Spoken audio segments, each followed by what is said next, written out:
What's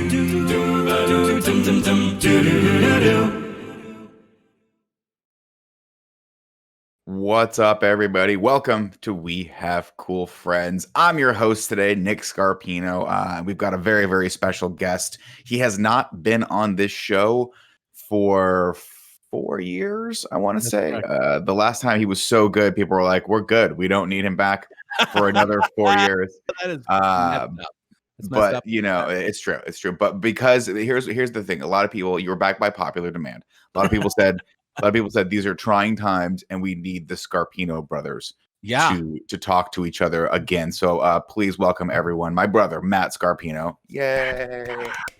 Usually that gets a lot of applause in the studio, but because neither of us, well, actually, I'm not in my studio. You're in your studio.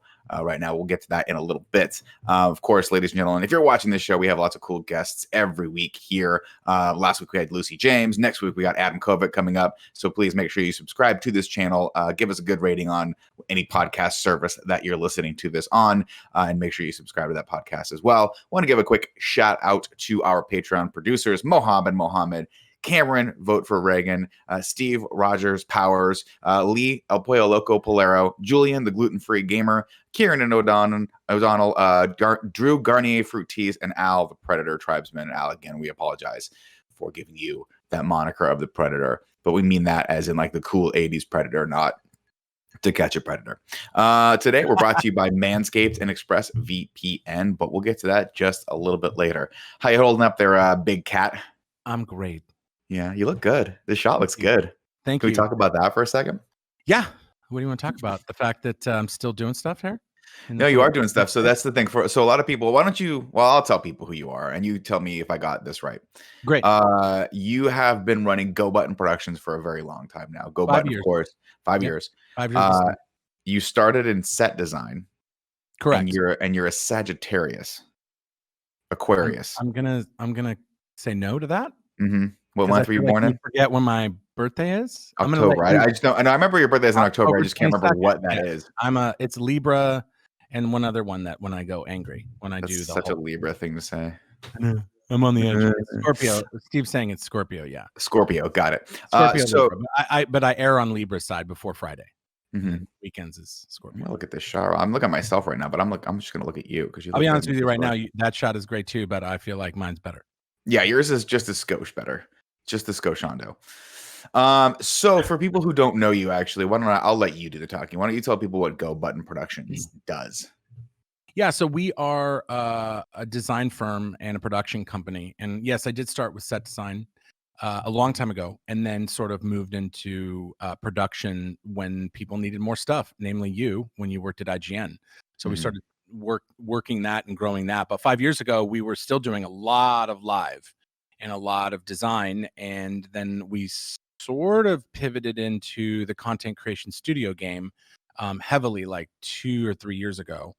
And then now that's primarily what we do. We design and facilitate and install and everything that our clients need for content creation studios. And we put them everywhere. And what are some of your clients as of, of course, it's us, but who else? So kind of funny. Yeah, I was first. Well, some of the bigger clients, IGN obviously is one of our largest clients with just the amount of stuff they order with all their studios from San Francisco to Los Angeles. We did 2 shows inside and outside of the new studio at the WWE in Connecticut, which spawned the private Broken Skulls sessions with Stone Cold Steve Austin in one of his personal residences in Santa Monica. So we designed and facilitated that. I mean, the entire first floor, it's actually 1 story, but it was the dining room, living room, and front room of his house is completely changed. We basically changed it like a film set, and then he can go in there and shoot whatever he wants, or the WWE producers can come in and shoot with him. So you get a call that you're going to be basically working out of Stone Cold Steve Austin's house. Yeah. And then you text me that. And for some reason, I think to myself, this is simultaneously the best idea and the worst idea that's ever happened. No, it's fantastic. It was fantastic because we became friends because I just would do things for him while we were on site and in the city because we sort of stayed there and he wasn't in town. So the first time I actually ever spoke with him was he asked me to take out his garbage from his property because we had keys and codes. And so we brought everything to the street. Actually, Steve and I did too. one day we were there early. We just kept like helping him because he wasn't in town, and then when he came in town, it really resonated with him. I mean, we were like sort of better than client and set designer. It was more like we were friends, so it was kind of fun. And he would just hang out and watch our team work, weirdly just watching us in his workout gear with his Broken Skull IPA or one of his power drinks or something like that, and just ask a bunch of questions. He was super nice, and his wife is super nice. Like, he's a really amazing person. So what pushed you guys over into content creation versus let's dial it back a little bit. So back in the day, you used to do a lot of like live theater production stuff. That's predominantly what your company used to do. What pushed you over to wanting to do more digital content creation studios? I mean, well, there was two things. One, the industry was sort of closing in on me. We were in that weird world of like, now I have more people around me that I have to sort of pay attention to and fund and support. And so pricing sort of grew a little bit, and we sort of, for lack of a better phrase, aged out of it. And so a lot of the theater clients sort of dropped us in the next season. Every season that went by, we got less and less work. And then it just seemed like that was the industry. The industry's moving in the direction 3 or 4 years ago of content. And we had done live shows I was a carpenter for years in Los Angeles. You remember doing stuff with SAS and stuff at the Orpheum and the Wilshire at the time. And so I came out of that TV world doing a little bit of infomercials and art director, but mainly it was like, we got to take the knowledge we have in theater and sort of help some of these companies out, namely IGN years ago. 2014 was the first time we did E3 with you as a producer and Greg hosting. That was when we did we loaded that, I think, the big set into that theater in LA, right? Not the Orpheum, it was the it was the Variety Arts Theater. Yeah. Variety Arts Theater. Man, that thing was a shit hole. It was scary and should have been condemned. Yeah, and they have renovated it since. I think they shut it down to do other stuff. Like, we were one of the last teams in there, maybe another year, but we couldn't get it the next year. Yeah, I remember that was the year, I think, after I left IGN. And for context, IGN, obviously has scaled up their production significantly as their business has grown as well. And one of the things that I used to do there was I was their head of kind of physical production. So any big production that needed to be mounted, like an E3 show where like Greg and Damon would come on to host, I would be in charge of. And we used to get these like rinky dink, like trade show sets that you would see from like, a live stream from a trade show in like Saskatchewan in 1996. And I was like, I'm like, we could definitely do better than this. So for the longest time, I lobbied with Fran and Pear to try and figure out if we could get someone of Matt's caliber in to like actually design something for us. And of course, Matt comes with a whole team of people, not the least of which is Steve, which I think may or may not be in the building right now with him. He's listening. Streetlight. And Steve can light the shit out of everything. And so as you can see behind Matt, I'm sure Matt didn't put that nice gobo back there. I don't even know what a gobo is, Nick. Thank you. Oh, there you go. Yeah. Like, Steve was like this, hey, I will come in and I will kick ass for you, but then he tried to ride his bike in, but it's the one day this year it's raining in Southern California. I know. But yeah, it's raining up here as well. Lit the whole studio right now. Well, that's good. That's good for the coronavirus, because the coronavirus hates rain and cold. So that'll be good for all of us. Yeah. So yeah, I mean, when we were able to bring you in, I think that was kind of a pivotal point for I think one of the things that I liked was I knew that you guys would create something visually stunning for the sales team and for the marketing team at IGN and for the production team as well, to feel like, hey, we are upping our game. And it worked. It only took about a year before people started realizing, hey, we can sell this. Like, this is a much better product to sell. And obviously IGN always got good views on things, but there's sort of like a perceived value with stuff where you're just, it's not looking pretty, doesn't sound that great. And so I think it was fun to bring you in to be able to do that, especially with that theater, because that theater was such a cool set piece. Yeah, I mean, what was exciting about it was the fact that we started designing it from the audience's standpoint. And then I think it was Steve, like, in a meeting, we came up with, what if we shot it the opposite way and did like an homage to American Idol, or one of the live shows at the time, where you see the judges sitting in the audience and the cameras are in the audience, and then we can make that space look pretty stunning. And originally we talked about potentially bringing in a live studio audience for that, but because that theater seats like, I want to say 1,000 people at least, right? Maybe more than that. Maybe a little under that, probably, in reality. Crazy. It was amazing, and it really did. It really did change their mind, because you remember how many times, and I don't know if Fran watches. We have cool friends. We talk a lot. I mean, we it's interesting that delicately Fran, give Fran a lot of shit on yeah, this yeah, show. yeah, yeah, So yeah. you know, you can say what you will about him, but I just say just keep it PG-13, because when we start No, slipping, no, no. into I R, it starts getting dark. I wasn't gonna talk shit. I just want to go, Fran. I was saying right. mostly for myself. I was just reminding Oh, no, myself. yeah, not to go too don't dark talk with shit it. about Fran. He's been through some shit.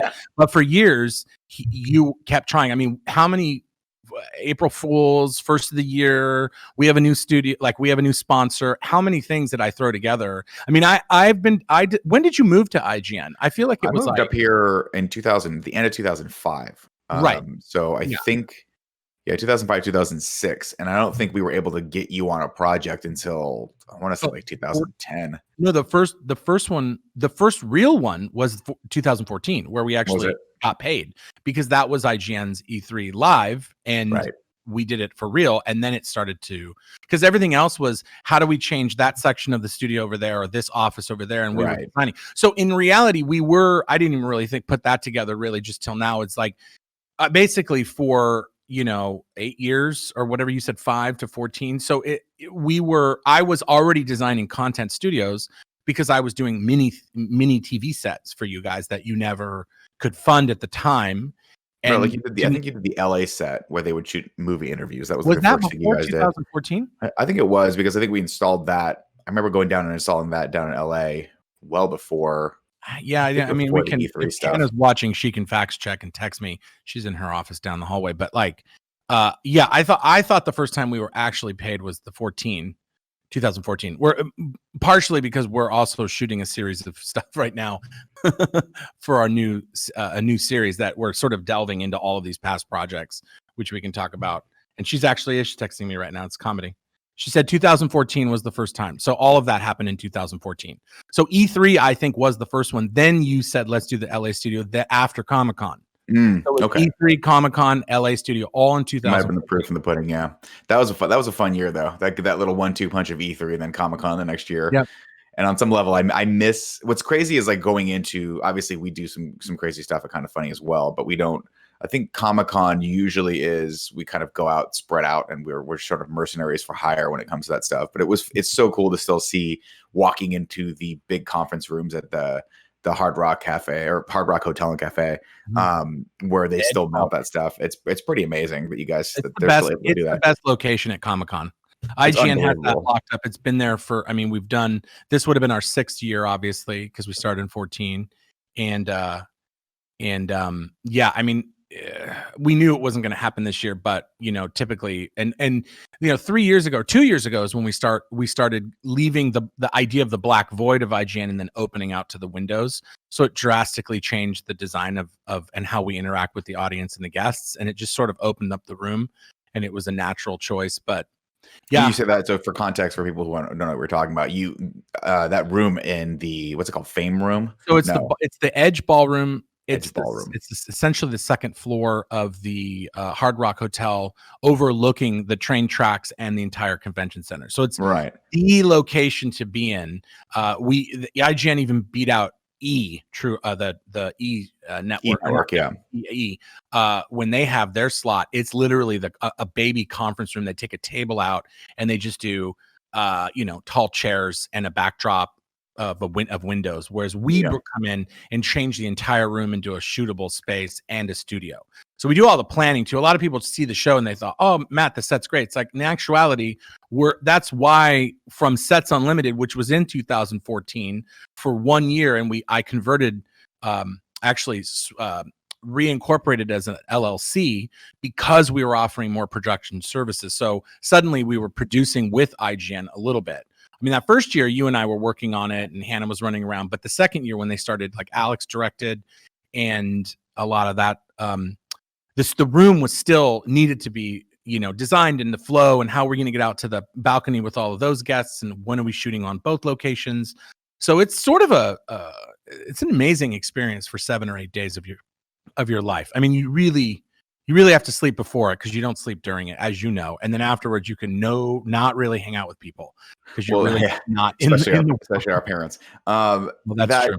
Well, that's the other thing too, is a lot of people don't realize with Comic-Con is it's same with E3, where you go for the content that's being created during the day, and then at night it's about networking, and it's about going to parties and going to the various different events that are happening. So you really do feel like it is a week long.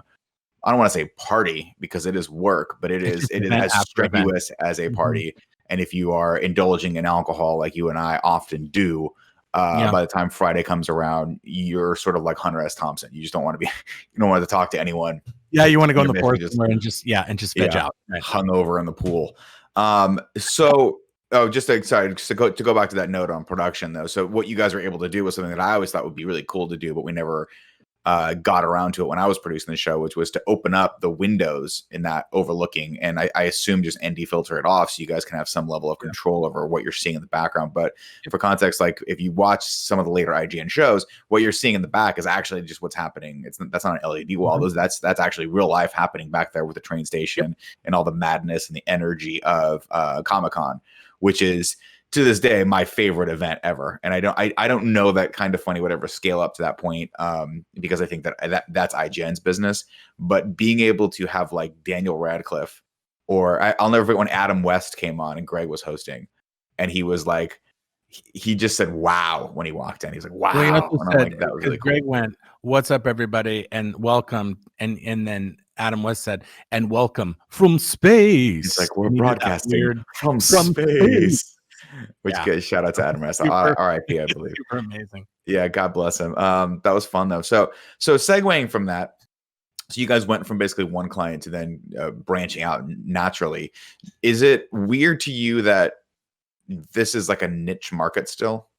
Yeah, I mean, you have to keep everything moving and diversify a little bit, I feel, and never so more than now, right? I mean, now the world has completely changed. The normal is there's no normal anymore. And that's something that we've been in meetings for since January, because last year was our best year on record, and we're in our new facility, which you're sort of seeing a sneak peek.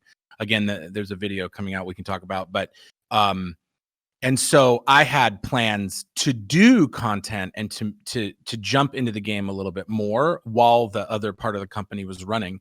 And so now we've sort of pushed up that timeline because a lot of things are on standby. But it has saved us, because where most live production companies have sort of gone under, we are now, because you have to realize I'll sometimes come in a year or two before with the architects and engineers, and we'll start designing with them the space and the set and the way we interact, and if there's multiple set changes or multiple shows.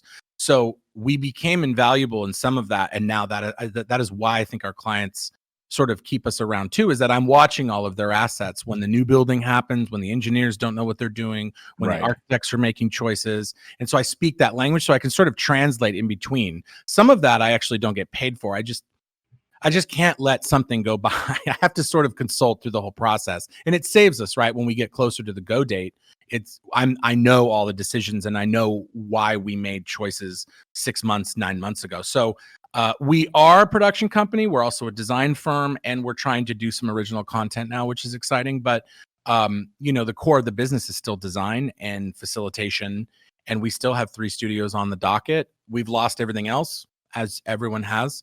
And we are, trying to survive on a day-to-day. So what percentage of your business would you say as of like last year was live events? Like actually people having to be at the event for it to be a thing? That's a great question. I mean, we lost obviously E3 and Comic-Con with IGN. We also had some big ones, right? Yeah, those are huge. Like the whole summer dumped out for us, essentially. We also had 2 live theater shows that wasn't going to be, those were smaller projects. And we have a couple of clients that we've had for over a decade for theater that we still facilitate and design their shows, and they're sort of medium budgets. But yeah, I mean, I would say we were still doing more content studios than live, but the live event is sort of it goes hand in hand. So if you have the studio, sometimes we'll use some of the studio elements in the live show. We'll actually go grab things if they're local, or we'll get more equipment and more set pieces for just the set. So a lot of it was in order to try to facilitate a budget or a timeline. We're storing things for clients. We're waiting for them to make decisions. We're making decisions really last minute. But again, I would say we're still doing more content studios than live, but the live was, for lack of a better term, bread and butter. I mean, you Mhm. have these live events for clients that we're doing studios for. So we know the brand, we know what they're trying to say with it. Right. We live with them.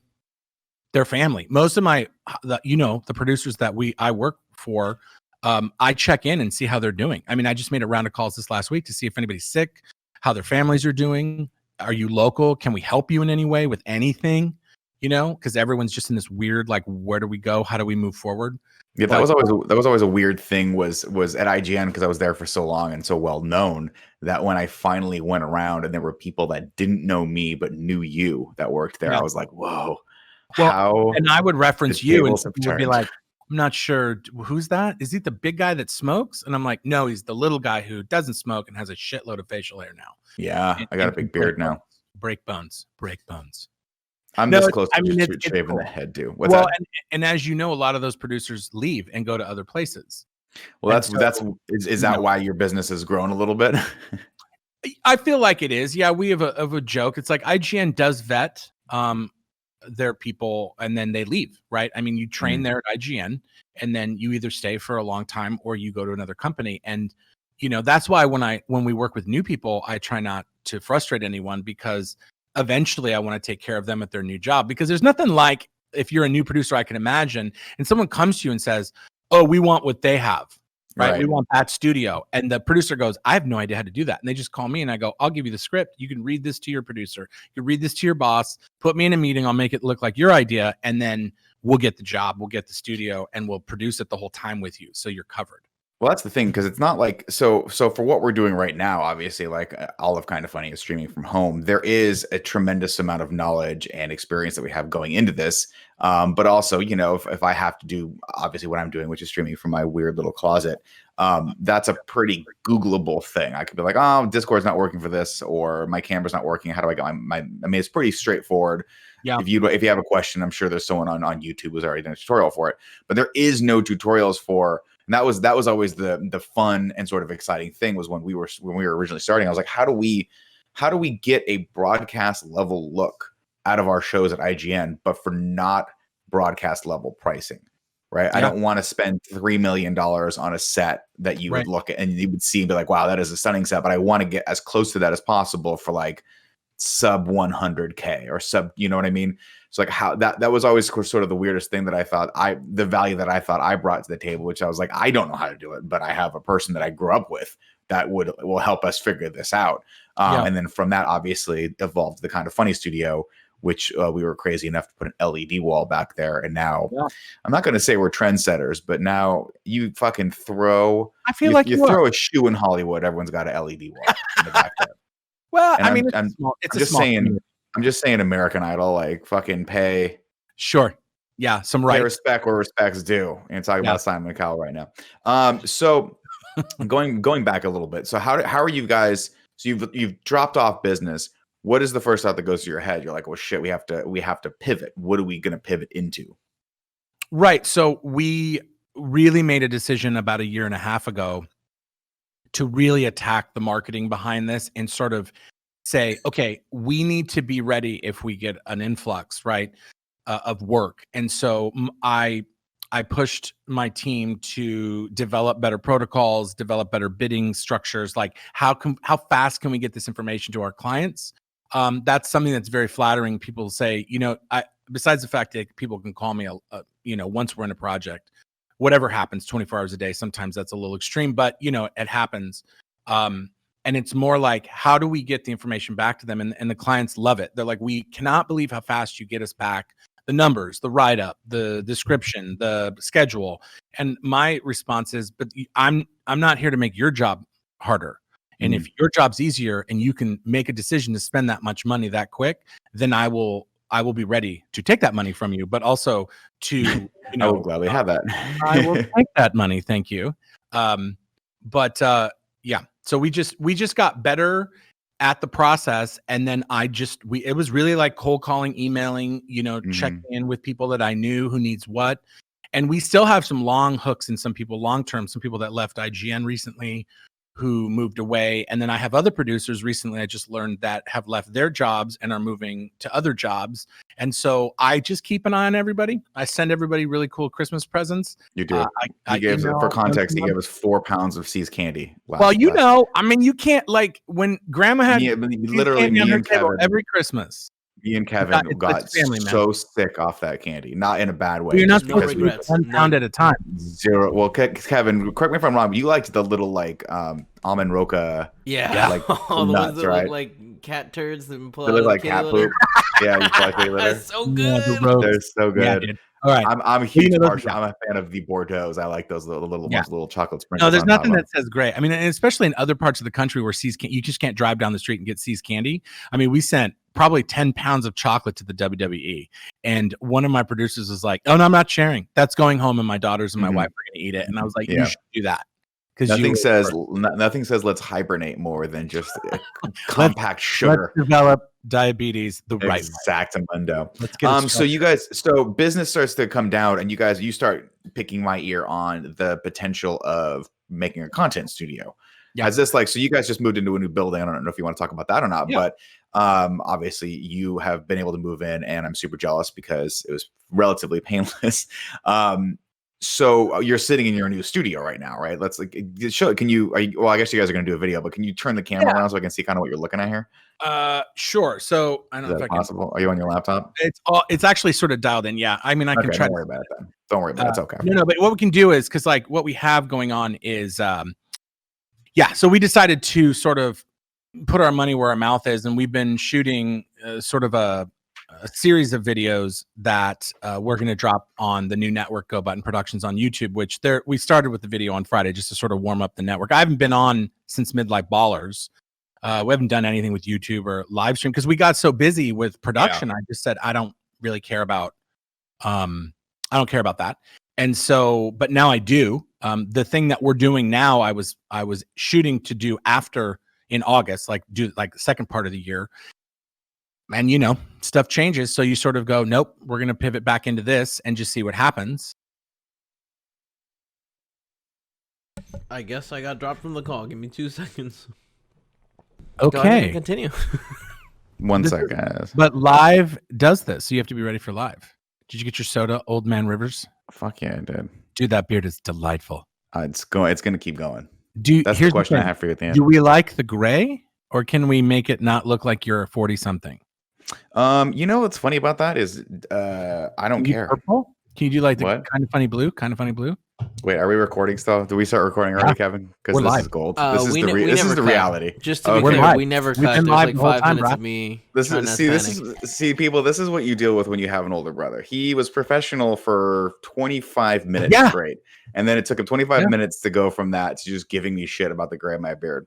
No, it's not that, dude. It's just the fact that when Kevin, like whatever the hell he did to shit the bed over there, because you know he touched something. He was I didn't touch anything. He was so bored. I'm pretty sure it was Matt. It looked I like didn't do anything. It looked like it was Matt. That's what the recording shows. I'm just glad it wasn't me. I'm not hosting. I'm glad it wasn't me. Going back into it real quick, and then we can get into the shit talking session that I'm sure this will de-evolve to. Yeah. So, what kind of production do you guys want to do? What is the concept behind that? You're talking about in video production. Well, you said you want to move more into production. Does that mean you're going to offer production as a service, or you want to go back to something like Midlife Ballers? No. So yeah, we want to do, well, there's 2 things. So the new series that starts this Friday, well, there's, we're trying to inform our clients, right? So I came up with the idea of doing sort of a marketing push. It'll do 2 things, right? It'll get everybody here because I still have a core staff that's still working for facilitating the studio. Oh, well, it happened again. How fun is that, huh? All right. You know what? This seems like a great place to put our ads, ladies and gentlemen. Why not? Let's give a shout out to our sponsors. Ooh, that's the sound I make, ladies and gentlemen, when I nick my underparts. That's right. Those are the screams I used to make when I would cut myself shaving before I knew about Manscaped. Thank you, Manscaped, for turning my loud shrieks into multiple peaks. I'm not sure what people are doing these Manscaped things, but let's keep it PG, okay? I'm a manscaper. My brother's a manscaper. We've been manscaping for years before it was even cool.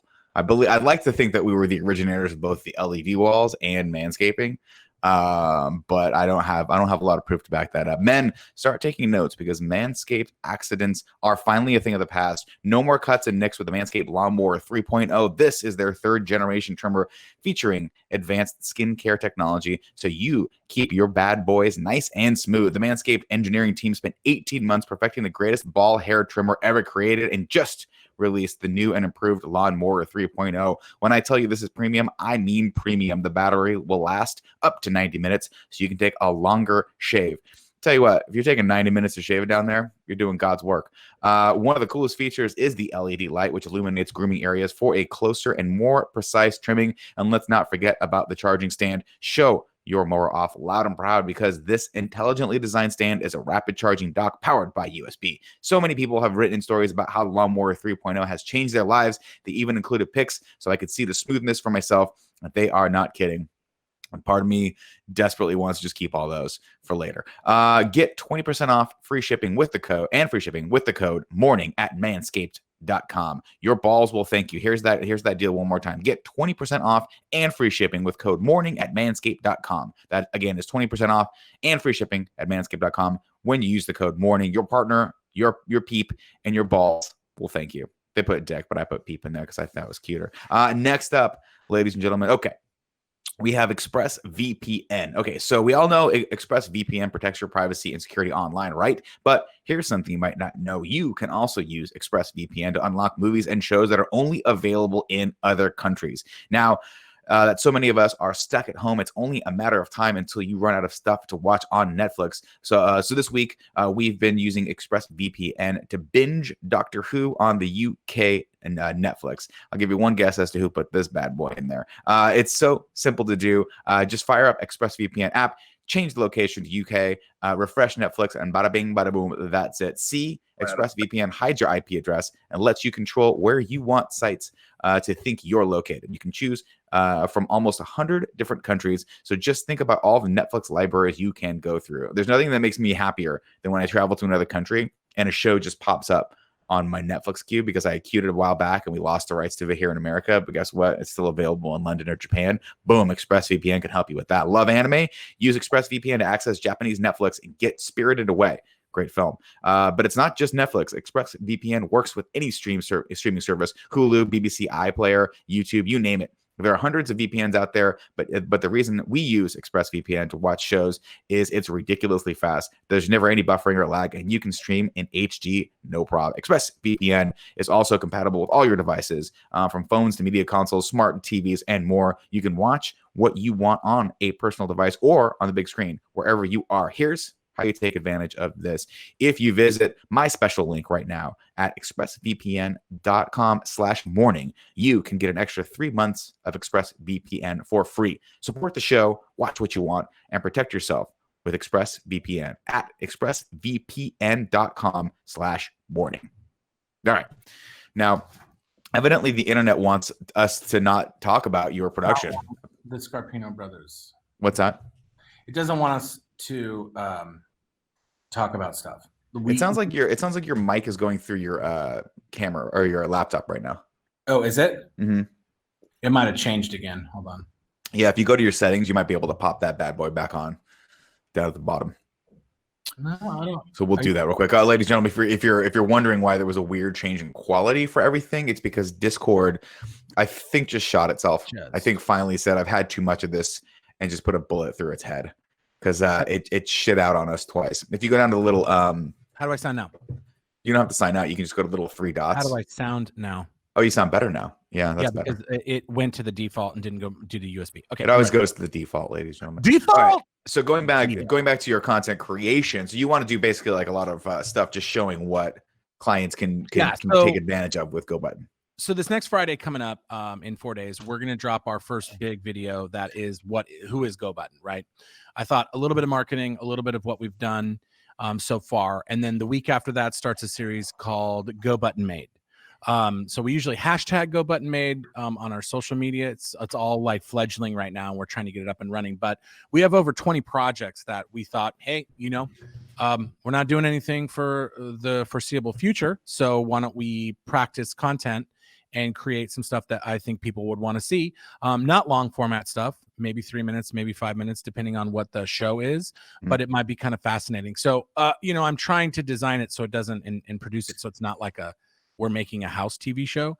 It'll be a little interesting, not reveal too much of what goes into it, but The secret enough sauce. to be exciting. Yeah, we're not gonna let people know the secret sauce, but it should be pretty exciting and also prove to be a landing spot for people that are interested in hiring us. Like, how many studios? We have 20 some odd studios now in production, and more coming up, more LED walls, more lighting packages, more scenic changes and fun goodness that all of our cool ideas and unique ideas that we come up with. A little bit of me sprinkled on top. Long range goals are some other shows that have nothing to do with content studios and design, but more sort of like what Ballers was like a show here, a show there. My staff has some ideas that are pretty ridiculous, but so yeah, we're gonna just try to put our money where our mouth is and start the channel and see what happens until we get called up and have to slide down the fire poles to go load in studios in Los Angeles and San Francisco, mister. Well, hopefully that'll happen sooner rather than later. I hope it happens sooner than we can just keep it completely 6 feet apart and safe. So yeah, that's your nom de plume, definitely keeping things 6 feet apart. We have a section of the show called the Friend Zone, where if you want to support us over on patreon.com/kindoffunny, can write in and ask our guests some questions. The first of which is Mark from Mark Freeman. He says, "Hi, Matt. Is there any chance that the Midlife Ballers return? I love that show. Know you lost some episodes and the audience growth was not great, so understand if not, but as an affiliate producer / UK correspondent, would love to see it come back. Keep doing amazing things you do, and sweet dick," I believe is what he said at the end. That sentence off. Yeah. What? So going in, do you want to do? So obviously, the stuff you're doing right now is going to be a little bit more tailored toward promotional stuff for what you guys are doing. Is there a desire to bring back a midlife baller style show? Yes, I think so. I think one of the interview styles, but my idea is this time it will be a little different. Obviously, like the number one thing, I don't really see myself doing politics or social injustice, or I don't. That what interests me, especially in this world right now, is to make people laugh and to bring a little joy into people's world. And I think that we can do that with some of the stuff that I have in my brains and in my notes, but cleaner, but not clean, just on the edge of fun. But the idea of, Ballers taught me a lot, and a few other projects we worked on taught me a lot. But this time, in our new facility, this new space, it's 100% ours. We got all the gear, we got everything. I signed a 5-year lease, so I got to make it work. Yeah, whatever happens. And and so will content make me money? I at this point I don't care. I just want to start making content, and then start serving it to people and seeing how many people want to hang out with us. Because if I could make people laugh and I could try some new stuff out and just practice, just running and gunning, and that, I think that's fun for me. And that's the next sort of step. Do I want to sell this facility to people, to do actually have a studio that I sell out to people? I'm not sure either. Anything's in a pandemic state, anything's possible. I'm not taking anything off the table. You got to get that ass out on the street. No, I've been approached by a few other associates to do, since they know I have the space, to actually be correspondent. Like, can people for our job land there and shoot some stuff? And so I'm interested in that because of where we are in the world, but that was not part of my plan. My plan was to continue designing studios because it's fun for me and my staff, and then to start doing some content. This studio was not supposed to be designed and fully fleshed out for more than a year. And so we sort of are on sticks and chilling with some Duvetine on the walls. It's kind of funny that we make beautiful content studios, and this is the start of ours, which is not anything. Like, even the thing behind me is something that was here before. Yeah, it looks like it's oddly reminiscent of an era where we just needed a texture against Colin and Greg's old spare bedroom back wall. So yes. So the history of the building I'm in is fascinating. But the 2 clients ago, they sold stones and masonry, and so the room I'm in, because 12-foot ceilings, actually was like their showroom. So it's really open and big. All the floors are finished with finished concrete. And the shop, we actually modified a little bit and built a scene shop with half of the building. So it's 3,000 square feet. And the rest of it is design rooms and things like that. So you'll see the video this Friday. We do some fly-throughs of it and talk about it a little bit. And it's exciting, right? You have to try to stay positive.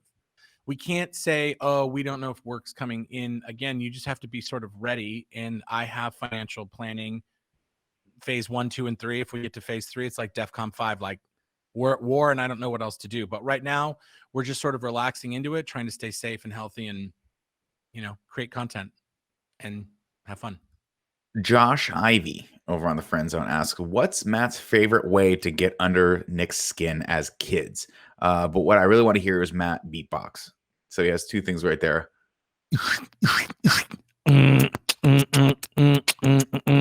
I used to sit on Nick and punch him in the face. He did. And spit on him. Yeah. And then I would do this.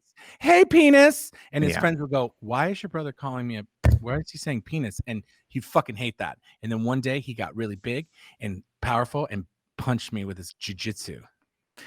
Or back then it was called karate. Yeah, I used to do karate back then. You used to do karate when we were in high school. Yeah, I would always do the move on Matt, whatever we learned in class that day. I was like, okay, what I need you to do is just punch me right here, but keep your fist out there like a normal person would punch, because that's how people punch. You just like, yeah. You would come home and go, let me show you this. And I'd be like, what? And he goes, I want you to grab me like this. And I'm like, but that's weird. I'm watching TV. That's not how people do it.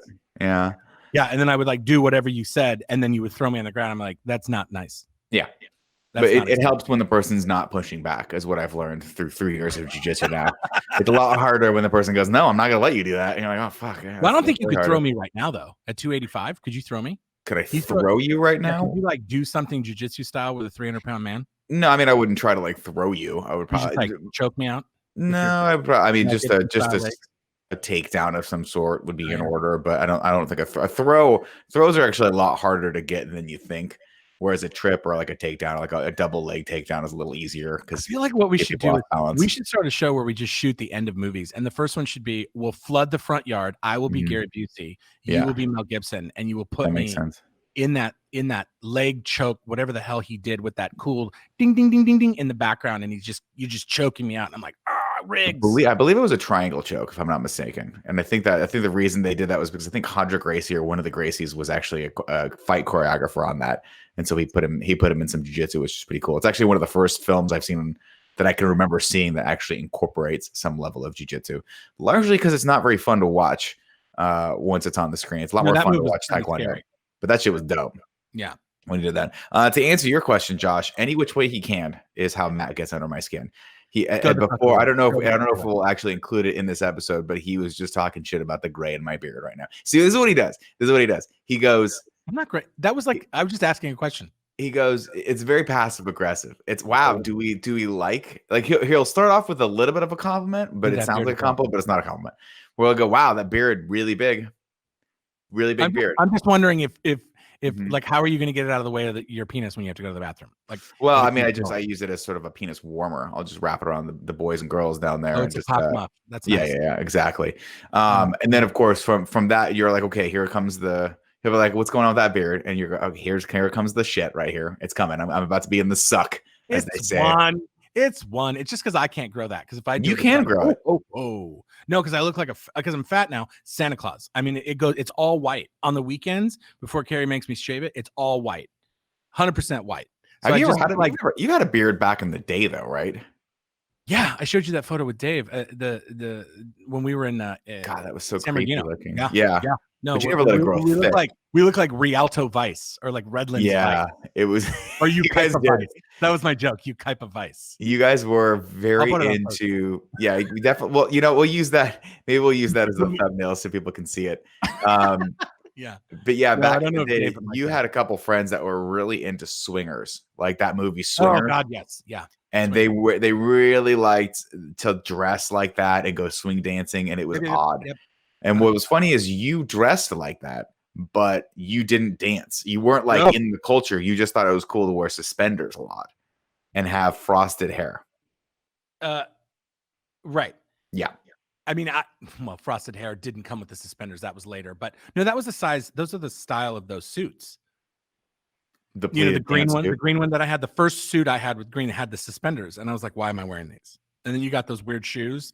And then suddenly it's like go daddy-o. Like now you're It spring was a thing, man. And I look back on those eras, the 90s specifically, and I think that might have been my lowest moment. That and like because that was also during the ponytail era. And a lot of people don't know this about you. Oh my A God. lot of people know that I had a ponytail, but people don't know that the originator of the ponytail in the Was Scarpino me. household Yeah, I fucked that was up. Matt. It's also because I was super skinny when I was acting. You And were I had very that, I skinny. rocked that hair. And then mom would say, "Oh, when you were younger, when you were in, people thought you were a girl when I pushed you in your stroller. You had Mhm. curly hair, and your hair is beautiful now." And I was like, "Wow, mom, we're so far from transgender right now. Like, I can't even have this conversation." Mom was always it was interesting because she is the originator of the passive aggressive comment, except you try to make it fun and sound like a compliment. But I'll never forget when I started balding, mom just stared at me I was like, why are you staring at me? She's like, wow, really starting to go up there, isn't it? Hey, who Well, wants meatballs? those in glass houses. Oh, we're throwing. We're Speaking of throwing it. which, what's the current state of dad's hair right now? What's going on with that? Is that That's an interesting question. Thank you for asking. The yeah. last time I saw him from 6 feet away, which was only once, it was okay when you look at him, right? Mhm. But when you turn sideways, like a 1950s car, it just had a real long butt on it, like Yeah.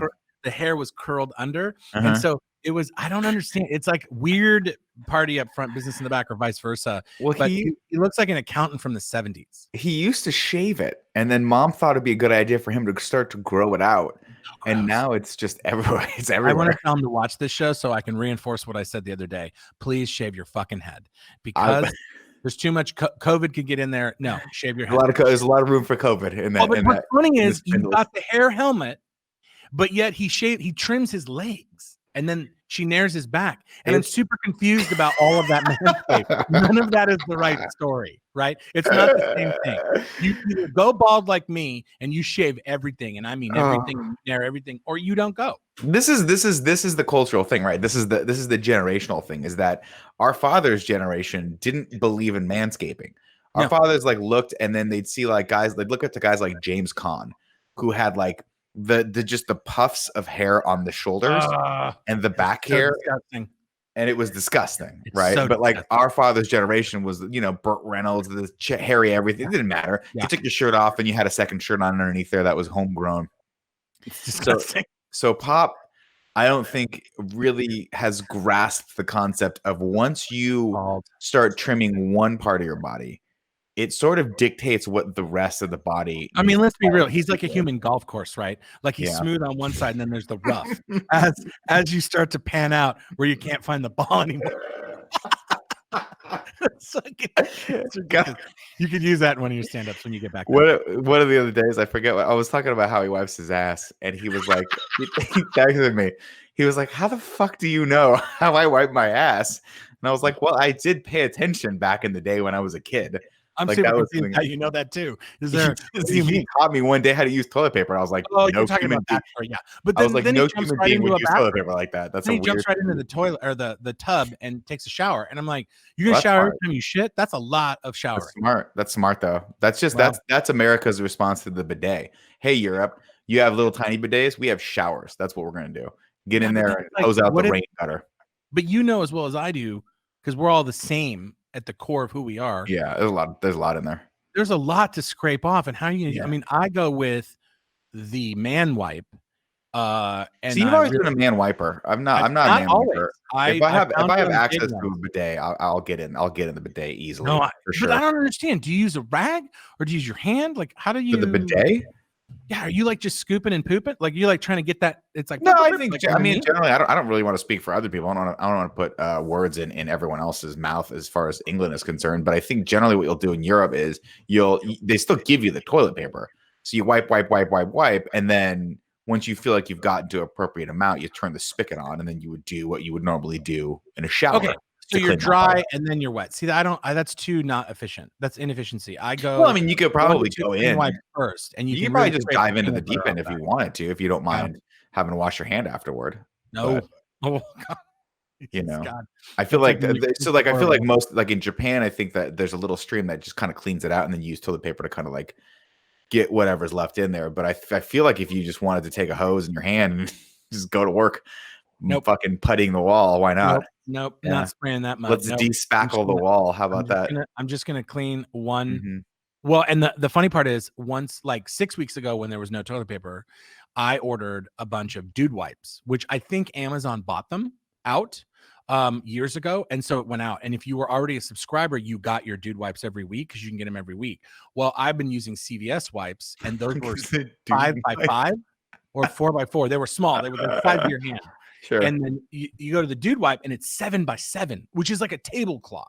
That's right? A big wipe. That's a napkin you get at a fine dining restaurant. No, that's what I'm saying. And so the first time I pulled one out, I thought that was a mistake. I thought I had like 2 or 3. It was like a paper towel with the perforated edges. And so I grabbed one and I used it, and I was like, well, there's so much more not used. So now I'm dad. To bring the joke for a circle, I've developed a folding method. Yeah. Like I'm stuck on a B-1 bomber somewhere in the Air Force, or like cleaning a C-130, and I have to, clean out I think about that all the time, and I think that's one of the reasons why I could never be in the armed services. That and the fact that I'm just a horrible coward. But the fact, I just think about this all the time. I was watching G.I. Jane last night. Yeah, great film.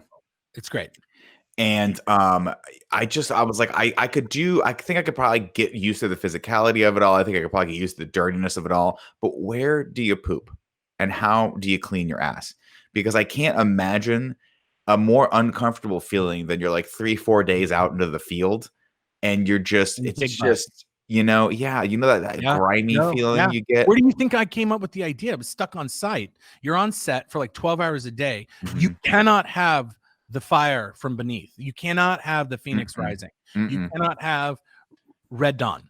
Or you can't have the swamp butt. You can't do the swamp butt. Well, it's not even that. I mean, like you're like, oh, Comic-Con, I'm going to party all night. And then you come in the next day and you're like, I can't move. You can't accidentally try to squeak one out because you have no idea. You don't know what's coming.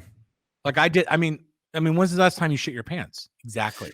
Ooh, probably a few weeks ago. That happens every once in a while. If I go down the too much protein aisle in the supermarket, that'll be if I go, oh, I gotta lose weight, then I'll just do super amounts of protein. Then it just, every once in a while it sneaks up on you where you're like, wait, and it's like when you see it, like what you're babysitting a kid and it just starts to fall off the couch. You're like, no, come back here, grab it. It's that kind of thing. It's been months for me. It's been months for me though. I was late to a meeting. I jumped in my truck and I was like, oh, cramp, and it was not a cramp. It was a toot poop. Mm-hmm.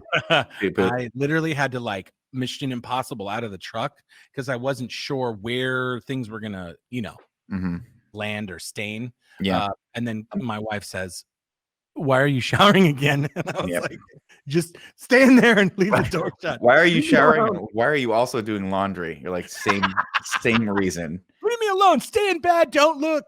Now I've been snacking so much since the whole quarantine started. Because you're not going to the jujitsus. I can't go to jiu-jitsu, unfortunately. That sucks. But lately I've been doing a lot of slooping, which is sleep pooping. Where you wake up in the sleep pooping, where you wake up in the middle of the night and you go to pee and you're like, oh man. Because it's a whole thing. And then it wakes you up and then you have to watch 3 episodes of that 70s show just to get yourself right back in the headspace that goes. Have you ever had a dream that you pooped and you were really scared that you're gonna wake up and like find it in the bed? Like I've been so weirdly tired lately that there have been multiple times that I'm like, I wonder if I could just pee the bed right now. I just would like to pee the bed. Would anyone know? Yeah, would your care? Know? I'll wash the sheets tomorrow. It'll be fine. Maybe put some plastic. So what's your go-to snack right now? Pandemic snacking. I've been trying not to keep anything in the house because if there's something that's crunchy or something that's sugary in the house, I will decimate it. Come midnight. Recently, baked lays have been a thing in my household. I've been bringing in the devil, which is the baked lays, as well as the cheddar, the baked cheddar sun chips. The cheddar harvest sun chips. Yeah. Those are the fucking bomb.com. There's a little sandwich spot down because basically all bets are off when it comes to like trying to eat healthfully in this thing. I just need to get by. I'm trying not to go crazy with it. I'm not doing it. Carrie and I are doing like a lot of walks. She's working out. I came home the other day and she had some YouTube channel on. She was doing some kind of 45-minute high impact cardio thing that involved kicking and jumping. And I mean, she looked like she's like in the best shape of her existence right now. She works out 6 days a week. And I come in and I'm like, pizza, like Mhm. I'm so hungry. So we're trying to do a little bit of intermittent fasting just because you're right. I mean, like you get up or like 10 o'clock at night, I'm like, oh my God, I do not feel good. And I'm not doing anything. Mhm. You have to like sort of stop the intake, but we are still, because you're still at home. You're working at home. Yeah, working home. Like a I'm still getting studio. out there. We're doing a lot of walks, and I'm getting out and just doing some body Yeah. exercise stuff, in like the park and shit. So I'm not like inactive. It's just jujitsu for me, and a lot of working out for me. Like those intense workouts were really good for my mental state, which is that Yeah. it just drains you. You come home, you're super at peace, and then you pass right Yeah. out. Yeah. And so I'm not getting that level of activity, and so I think my brain's just staying on at night. It's No, yeah, not a it's happening. stressful situation for all of us to be in, because who the hell knows? I think LA just extended theirs, right? Like, aren't you guys down like 3 more months or some shit like that? Yeah, it's pretty. That part was, yeah. I mean, we were hoping that we would be released. There are some companies that we still need to get product from that are opening today, and we're trying to snag some last minute things. The shipping's all over the place. I mean, you just have to look at it like you just have to be patient because do you find you don't go out? I'm still driving around a little bit because I drive around a little bit, yeah, but I don't Orange drive County's like not a outside of San mecca of it Francisco. right now. Like LA is really kind of slammed, but Orange County is sort of slow going. And you can sort of go out. We go to the stores. We went to Costco yesterday. Fine. I mean, it wasn't that. I mean, it was busy, but it wasn't crazy. We didn't buy a lot of stuff. We wore our masks and gloves. It is what it is. But at some point, you just have to be patient. And when are you going to go? I mean, we did get a little judgmental. Some people didn't have their masks on, and I was like, you should be wearing a mask when there's no reason to even think that a mask would save you if you were in the right circumstance. So we're trying not to be super negative to people. We're trying to stay positive and just be like, hey, it's a vacation that accidentally lasted 6 months. Yeah. It's a fascinating world right now. Where else can you just stop working? You guys are lucky. You're doing content. A lot of content creators are still making good money because people are paying attention. The entire live industry is dead. Theater is dead. Broadway's dead. Education's weirdly not working right now. It's just interesting.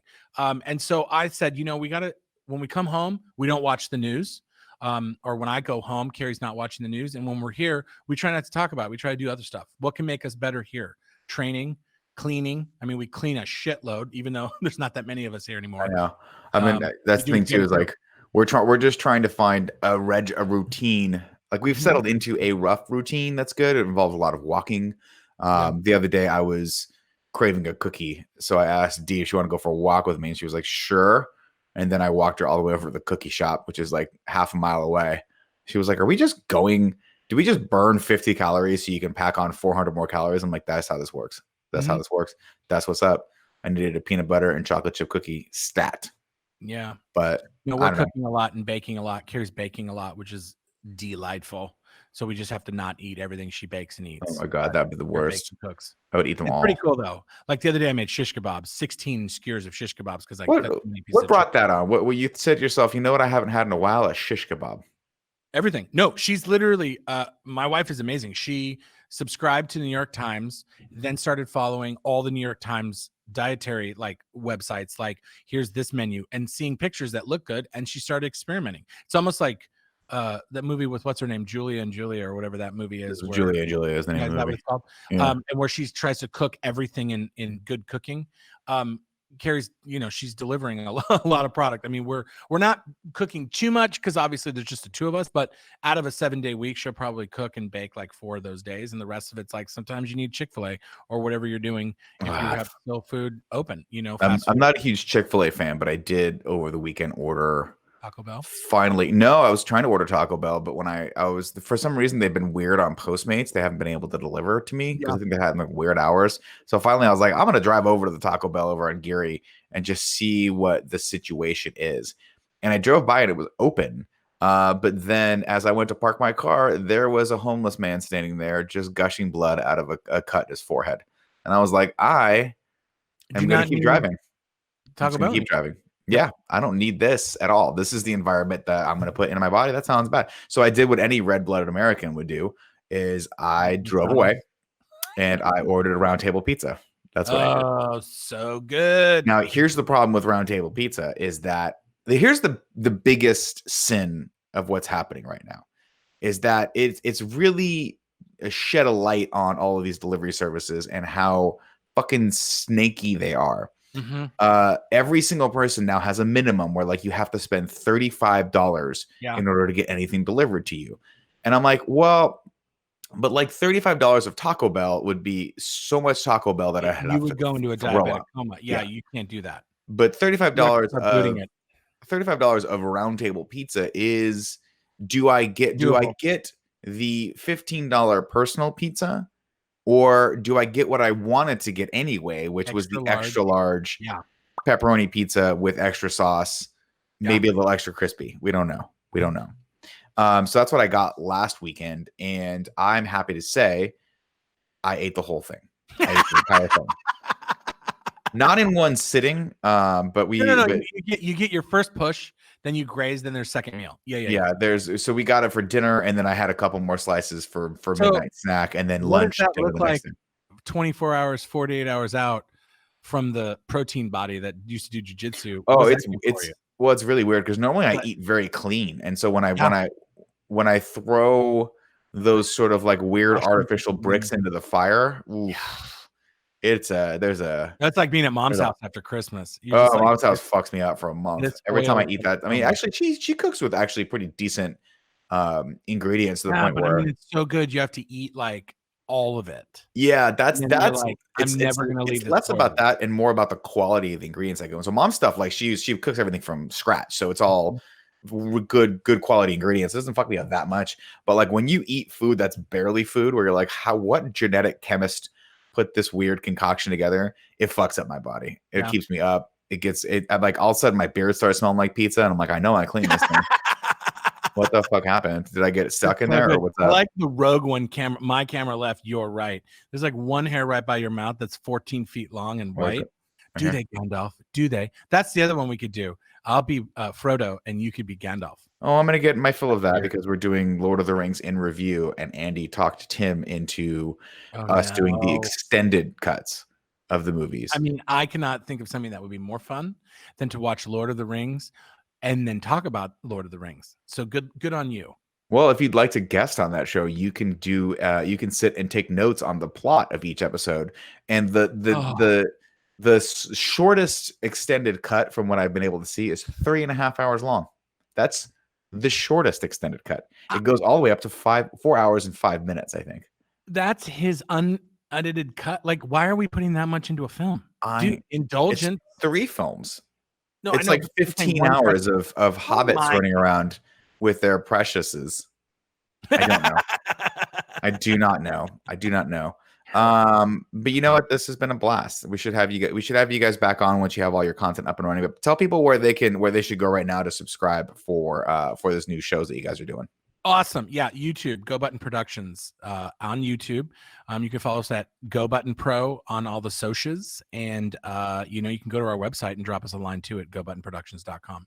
So it's up. It's going to be up this Friday. It's going to continually drop, probably Fridays, just so we can have a week and hit it. But yeah, we're going to be really excited to see where this goes. And I'm excited for people to see sort of our history in the biz, in the niche market of content creation studios. I think it's gonna be really cool. I think it's gonna be cool too is when you show people sort of how things are built and the behind the scenes. It's always fascinating for me, and I think it'll be fascinating for a lot of our audience as well.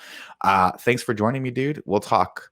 Love you, pal. Later. Love you back. Next week, ladies and gentlemen, Adam Kovic joins the show Thursday, May 28th.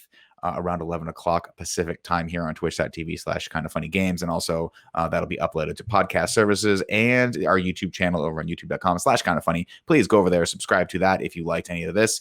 If we repulsed you with a talk about cleaning out our anuses, maybe you just needed to look inside your own anus because maybe you're walking around with a dirty stink pot down there. Maybe it's stinky pinky. Crawlers. Yeah.